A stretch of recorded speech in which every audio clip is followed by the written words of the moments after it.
Railway chicken curry আর তার সাথে যত ইচ্ছে চায়ে চুবিয়ে রুটি। ওয়েলকাম ব্যাক টু স্কটল্যান্ড পর্ব 2। আপনাদেরকে নিয়ে চলে গিয়েছিলাম এডিনবার্গে, কিন্তু এডিনবার্গ আমাদের গন্তব্য নয় সেটাও বলেছিলাম, কিন্তু হয়ে গেল গন্তব্য এডিনবার্গের এই রেস্তোরাঁটা, যার নাম মুম্বাই ক্যাফে।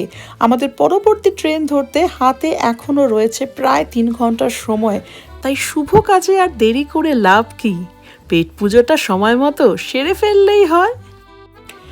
এখানকার রেস্তোরাঁতে গেলে বাচ্চাদেরকে সঙ্গে সঙ্গে দিয়ে দেওয়া হয় এই ড্রয়িংয়ের সামগ্রী আর আপনার হাতে মেনু কার্ড, যাতে আপনি একটু শ্বাস প্রশ্বাস নিয়ে দেখতে পারেন আর খেতেও পারেন। খেলাম কেবাব, খেলাম ম্যাঙ্গো লস্যি, তার সাথে ছিল ফিশ পকোড়া।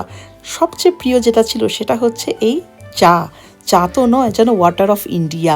সে চা শেষই প্রায় হচ্ছিল না। তবে আপনাদেরকে চলুন এক ঝলক ঘুরিয়ে দিই এই মুম্বাই রেস্তোরাঁর ভেতরটাও। আর এই দেওয়ালটা জুড়ে রয়েছে মুম্বাইয়ের ম্যাজিক।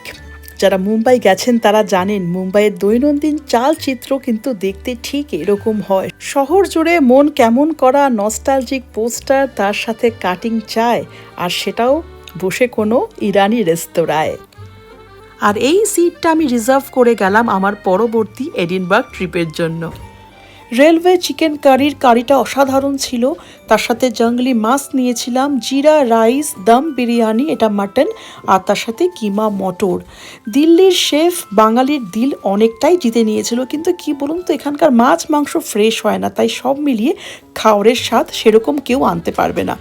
রেলওয়ে স্টেশনের ভেতরেই ক্লক রুমে জিনিসপত্র গচ্ছিত রেখে আমরা এসেছিলাম, এখন তাই ফিরছি ওই দিকেই। জাদু, এই ধানিকে পেছন থেকে না পুরো জাদু মনে হচ্ছে, ঋত্বিক রোশনের জাদু।